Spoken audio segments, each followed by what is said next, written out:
Kapayapaan ng Panginoong Hesukristo ay sumainyong lahat. Magandang araw sa inyong lahat. Saan mang sulok ng mundo kayo naroroon sa sandaling ito. Ang pagninilayang mabuting balita sa araw na ito ay pinamagatang Pangakong Gantimpala sa Kababaang Loob at Pagtitiis. Pagbasa sa banal na Ebanghelyo ayon kay Apostol Mateo, ikasampung kabanata, mga talata 18 hanggang 22 at 40 hanggang 42. Dahil sa akin ay dadalhin kayo sa paglilitis sa harap ng mga pinuno at mga hari, upang ipahayag ang mabuting balita sa kanila at sa mga hentil. Kapag dinala kayo nila sa paglilitis, huwag mag-alala tungkol sa kung ano ang inyong sasabihin o kung paano ninyo ito sasabihin. Pagdating ng panahon, bibigyan kayo ng sasabihin ninyo. Sapagkat ang mga katagang inyong sasabihin ay hindi magiging inyo. Magmumula sila sa espiritu ng inyong Ama na nagsasalita sa pamamagitan ninyo. Ibibigay ng mga tao ang kanilang sariling mga kapatid upang patayin, at gayon din ang gagawin ng mga ama sa kanilang mga anak. Lalabanan ng mga anak ang kanilang mga magulang at ipapapatay sila. Kapopuotan kayo ng lahat dahil sa akin. Ngunit ang sinumang mananatili hanggang sa wakas ay maliligtas. Ang sinumang tumatanggap sa inyo ay tinatanggap ako, at sinumang tumatanggap sa akin ay tinatanggap siya na nagsugo sa akin. Ang sinumang tumatanggap sa tagapagbalita ng Diyos dahil siya ay tagapagbalita ng Diyos ay makakabahagi sa kanyang mga gantimpala. At sinumang tumanggap sa isang mabuting tao dahil siya ay mabuti ay makakabahagi sa kanyang gantimpala. Makatitiyak kayo na sinumang magbigay ng kahit isang inuming malamig na tubig sa isa sa pinakamababa sa aking mga tagasunod na ito, dahil siya ay aking tagasunod, ay tiyak na tatanggap ng gantimpala. Ang mabuting balita ng ating Panginoon. Papuri sa Diyos Ama sa kaitaasan. Sa ngalan ng Panginoong Hesukristo. Amen. Muli akong bumabati na magandang araw sa inyong lahat, saan mang sulok ng mundo kayo naroroon sa mga sandaling ito. Sa araw na ito, hayaan po ninyong i-share ko muli sa inyo ang aking maikling pagninilay sa kababasa ko lang na pagninilayang mabuting balita. Ang pagninilay na ito ay pinamagatan kong Pangakong Gantimpala sa Kababaang Loob at Pagtitiis. Noong unang taon ko sa kolehiyo, sa unang araw ko sa solid mensuration class ko ng semestreng iyon, ay may isang kaklase akong babae, si Shirley, di niya tunay na pangalan, ang nakakuha ng aking atensyon. Kasi tahimik, simple at maganda siya.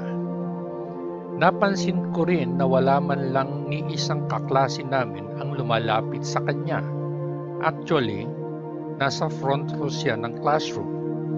Pero napansin kong bakante ang silya sa kaliwat kanan niya at sa likuran niya.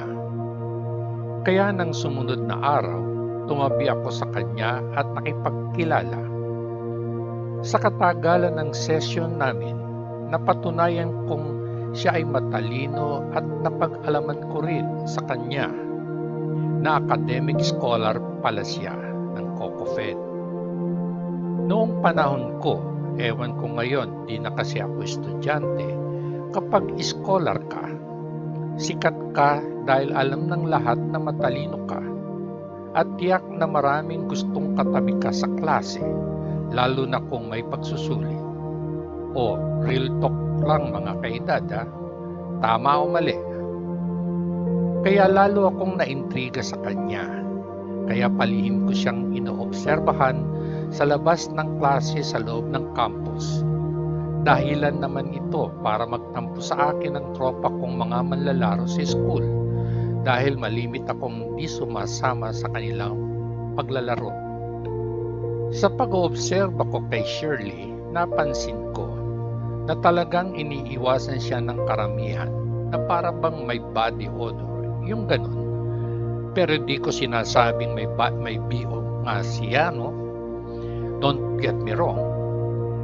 Ito ay maliban sa isang grupo ng estudyante, 3 babae at 3 lalaki.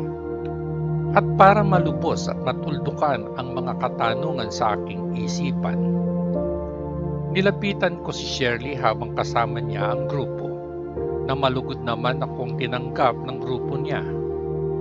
Doon ko napag-alaman na ang grupo pala nila ay mga born-again Christian. Halos 3 oras din akong umupo sa grupo nila at sa buong 3 oras na iyon, wala akong ibang narinig sa kanila kundi mga pangaral tungkol sa mabuting balita ng Panginoon at mga kwento ng kanilang mga kasamahan sa pananampalataya patungkol sa kanilang mga karanasan bilang isang mananampalataya ni Kristo. Sa huli, tinanong ako ng isa sa kanila kung naniniwala raw ba ako na si Kristo ay anak ng Diyos na nabuhay upang tubusin ang kasalanan ng mga tao. Sumagot ako, oo naman. Katoliko ako at isang binyagang Kristiyano. Oo, bininyagan ka nga para maging Kristiyano.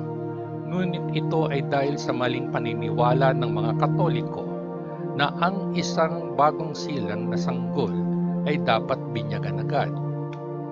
Bago ibinibigay sa isang nilalang ang pagbibinyag, kailangan sa puso't isipan niya ay naniniwala siya na si Kristo ay anak ng Diyos at isinugo siya ng Ama, ang dakilang Diyos na makapangyarihan sa lahat upang tubusin ang kasalanan ng lahat ng tao.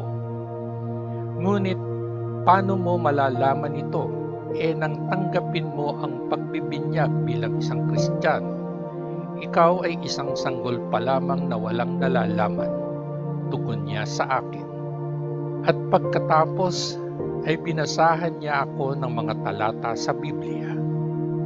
Pagkatapos, dahil may pag-iisip na raw ako, hinimok niya akong tanggapin si Kristo upang ako'y isilang muli. Sa puntong iyon ay nakadama ako ng pang-iinsulto dahil sa loob-loob ko parang pinalalabas niya na ako ay isang peking Kristiyano. Kaya upang hindi mauwi sa pagtatalo ang usapan, magalang ako na nagpaalam sa kanila. Sinabi ko na lang na time na para sa susunod kong klase. Kaya boom! Nasagot ang katanungan ko. Alay, kung ako'y naboring sa mga pinag-uusapan nila at pagkatapos ay nakaramdam ng pang-iinsulto sa aking paniniwala, ano pa kaya sa iba? Kaya ang konklusyon ko, ito ang dahilan kung bakit iniiwasan silang datiin at pakisamahan ng marami. Ito ay para hindi sila magkaroon ng pagkakataong maihayag ang gusto nilang ihayag tungkol sa Diyos. Naikwento ko ito sa iyo, kabayan, dahil sa nabasa kong mabasahing pagninilayan sa araw na ito. Sinabi ni Jesus sa 12 disipulo niya, "Kapopuotan kayo ng lahat dahil sa akin." Real talk lang, kabayan. Totoo namang marami sa atin ang tila allergic sa mga ganitong tao, mga manggagawa ng Panginoong Hesukristo. Ito marahil ay dahil sa parang mga salamin sila na nagpapakita sa atin ng tunay na tayo. Actually, yung iba nga, kinokompronta pa talaga sila, dinidebate ba para pikunin o galitin para ipakitang sila ay mga bulaan, mga mapagpanggap lamang, o para baliktarin na sumanib sa kanila, o kaya na para magkaroon sila ng dahilan para makipag-away sa kanila. Sa aking pananaw, kabayan, halos lahat ng nabubuhay na nilalang sa mundong ito ay naniniwala na mayroong Diyos. Subalit, dahil sa napakalakas na impluwensya ng mga makamundong pagnanasa tulad ng kapangyarihan, kasikatan, pagnanasa sa laman, at pera, ang mga taong ito ay naikulong ng kasalanan. Lalo pa itong pinalala ng magsulputang parang mga kabuti ang mga bulaang mangangaral. Mga mangangaral na ginagamit ang banal na kasulatan at ebanghelyo ni Kristo para sa kanilang pansariling makamundong interes. Ang talagang mas lalong malala ay binabago pa nila ang banal na ebanghelyo ni Kristo dahil ibang ebanghelyo ang ipinangangaral nila.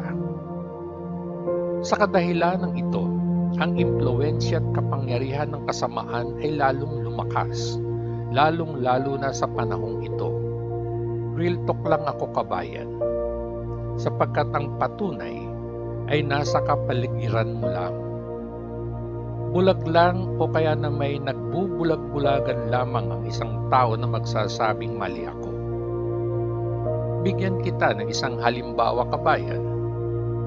Isang komedyante ang naghayag sa isang show niya na gang sign daw ang sign of the cross na malimit ginagawa ng mga Katoliko kapag sila ay tumatapat sa simbahan, ang sagradong lugar at tahanan ng Diyos.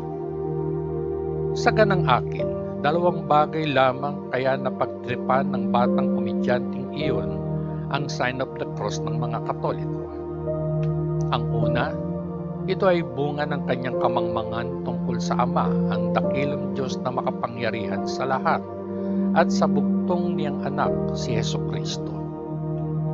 Ikalawa, hindi siya talaga naniniwala na mayroon ng Diyos. Gusto mo pa ba? Sa susunod na lang. Masyadong hahaba kasi. Sorry. Pero kung talagang gusto mo, i-comment mo lang at gagawin ko ng content para sa'yo.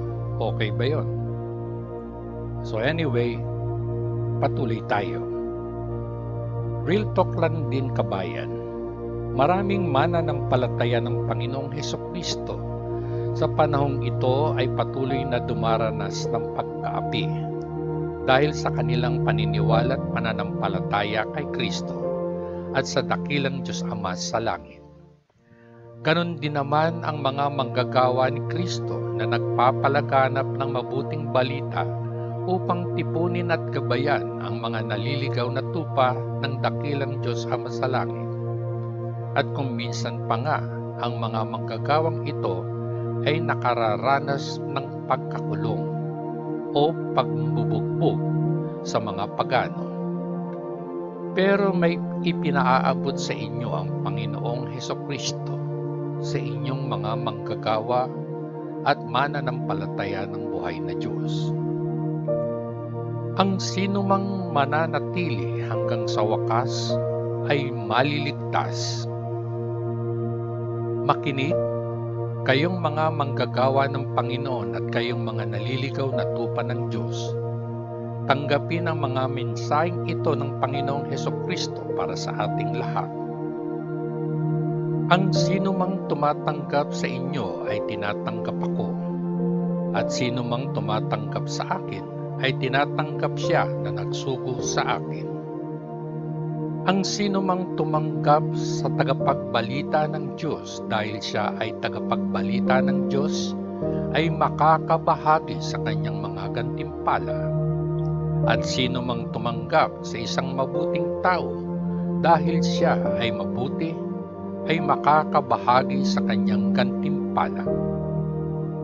Makatitiyak kayo na sinumang magbigay ng kahit isang inuming malamig na tubig sa isa sa pinakamababa sa aking mga tagasunod na ito, dahil siya ay aking tagasunod, ay tiyak na tatanggap ng gantimpala. Kaya mga kabayan, sa paniniwala at pananampalataya sa dakilang Ama sa langit at sa Panginoong Hesukristo, lakasan lang ang loob. Kapit lang tayo sa ating paniniwala at pananampalataya hanggang sa wakas. Sinasabi ko sa inyo ang totoo, mga kabayan. Dahil tulad ninyo naniniwala at nananampalataya ko sa kanyang pangakong gantimpala sa kababaang loob at pagtitiis. Sana'y may napulot ka kahit papaano, kabayan, sa reflection sharing ko sa araw na ito. Disclaimer lang, mga kabayan, hindi ako pastor o mangangaral o tagapagbalita ng Panginoon. Kung umabot ka sa bahaging ito ng aking video, ito ang katotohanan. At sinasabi ko sa iyo ang totoo, isa rin akong nilalang na makasalanan. Bakit ko ginagawa ito? Noong una, dahil wala na akong pinagkakakitaan na pag-alaman ko sa aking manugang, pwedeng kumita dito sa YouTube. Kaya inumpisahan ko ito para kumita. Pero nang mapansin ko na may 5 viewer ako, wala pang 1 oras pagkatapos ko maisapubliko ang content ko, ay nanonood na sila na para bang naghihintay sila sa akin. So, sa maniwala man kayo o hindi, at hindi ko rin may paliwanag ang kaligayahang nagpupumigla sa puso ko sa 5 viewers kong iyon. Sa totoo lang, ang 5 viewers na ito ang nagpabago ng aking adhikain sa paggawa ko ng aking content. Libre naman dito sa YouTube, kaya kahit di ko maabot ang monetization ng channel ko, okay lang. God always provide. Ang objective ko ngayon, hanggat kaya ko at buo pa ang computer ko, at may internet connection ako, pipilitin kong araw-arawin ang pagpapublish ng mabuting balita ng Panginoon at reflection sharing. Espesyal na handog ko ito sa masugid kong 5 viewers at sa inyong lahat na rin, siyempre. Maraming salamat po. At bago ako tuluyang magpaalam, nais kong iwan sa inyo ang maikling panalangin ito. Patnubayan at gabayan mo ako, o Panginoong Hesukristo, at pagkalooban mo ako ng hustong karunungan at lakas ng loob para maisagawa ko ang gawaing nais mo, ang tipunin ang mga naligaw mong mga tupa, nang sa gayoy makabahagi ako sa pangakong gantimpala. Amen. Hanggang sa muli, patnubayan at pagpalain nawa tayong lahat ng dakilang Diyos Ama sa langit, sa ngalan ng Panginoong Hesukristo na ating manunubos. Amen. Amen. Amen. Peace.